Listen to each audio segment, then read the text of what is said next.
Hey, welcome. Okay, let's talk about artificial intelligence. I know, it can feel super complex, maybe even a little bit scary. But my whole goal here is to show you that, honestly, it's way easier to get your head around than you probably think. I mean, think about it. We hear AI thrown around constantly, right? It's in your phone, it's in your car, it's recommending your next binge watch. But with all that buzz, it's really easy to just nod along without really knowing what's going on. So let's just cut through all of that noise and get to the bottom of it. What is this stuff, really? So, here's the plan. First up, we're gonna define what AI even is. Then we'll get to the cool stuff, how it actually creates things, like text and images. After that, we need to talk about some of the hidden costs. And to wrap it all up, we'll do a quick history lesson on how we even got here. Sound good? Let's do it. Okay.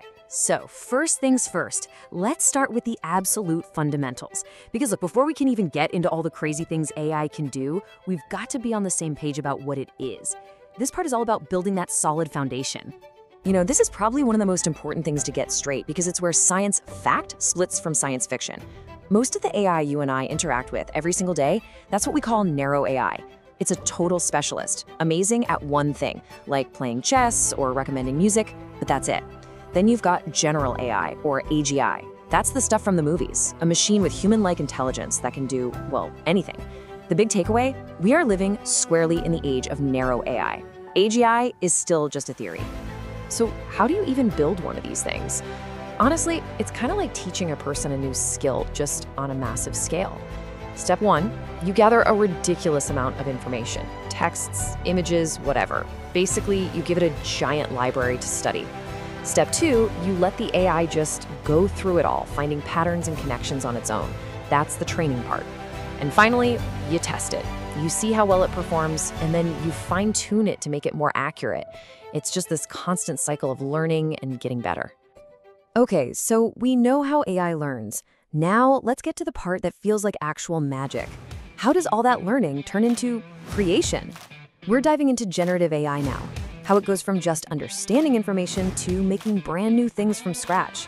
We're talking everything from essays to incredible images.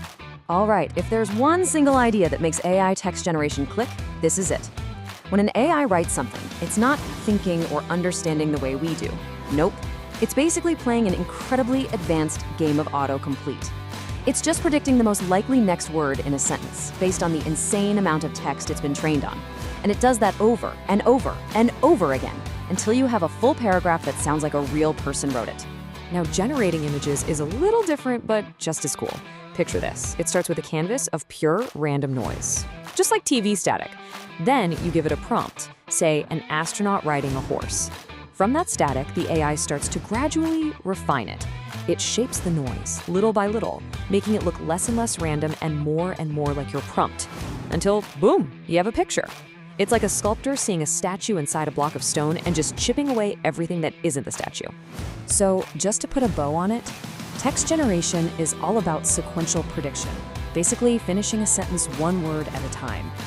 Image generation is more like progressive refinement, taking a super blurry photo and slowly making it crystal clear. They're different approaches, for sure, but they both come from that same core idea of recognizing and using patterns.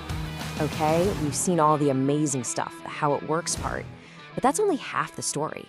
It is so important to also talk about the consequences.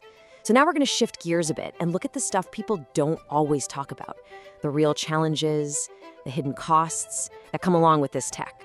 Now, this is so critical to understand. An AI doesn't decide to be biased. It's not evil. Think of it like a mirror. It can only reflect what it's shown. And if the data we trained it on, which is basically a huge slice of the internet and human writing, is full of our human biases, well, the AI is going to learn those biases and reflect them right back at us. It's a classic garbage in, garbage out situation. And then there's the physical cost, which is something we almost never see. These AI models run in massive data centers, and those computers generate a ton of heat. To keep them from overheating, they need a whole lot of cooling. And that often means water. Get this, a single, simple query to an AI can use the equivalent of a bottle of water just for cooling. Now think about the millions, even billions of queries happening every single day. Yeah, it adds up fast. All right, so now we've got a handle on how AI works and some of its biggest challenges. So for our last section, let's zoom out a little bit, because this stuff didn't just pop up out of nowhere last year. To really get why things are happening the way they are now, it really helps to look at the journey it took to get here. You know, the history of AI has been a real roller coaster. The basic concepts, they've been around since the 1950s. But for a long, long time, the ideas were way ahead of the technology. We just didn't have the computing power. That led to something called the AI winter in the 80s, when funding dried up and progress slowed way down. But then, around the 2010s, everything changed. We suddenly had two key ingredients: unbelievably powerful computers and access to just mind-boggling amounts of data. That combination created the explosion that brought us right here to the generative era, where this tech is basically accessible to anyone. And that's it, our quick tour of AI. We've covered what it is, how it makes things, the real costs we need to think about, and the long road it took to get here.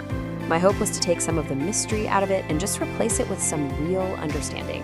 Because really, at the end of the day, AI is just a tool, a really, really powerful one for sure. So now that you have a better idea of how it works, the big question isn't just about the technology anymore. It's about us. What are we all going to do with it? Thanks so much for watching.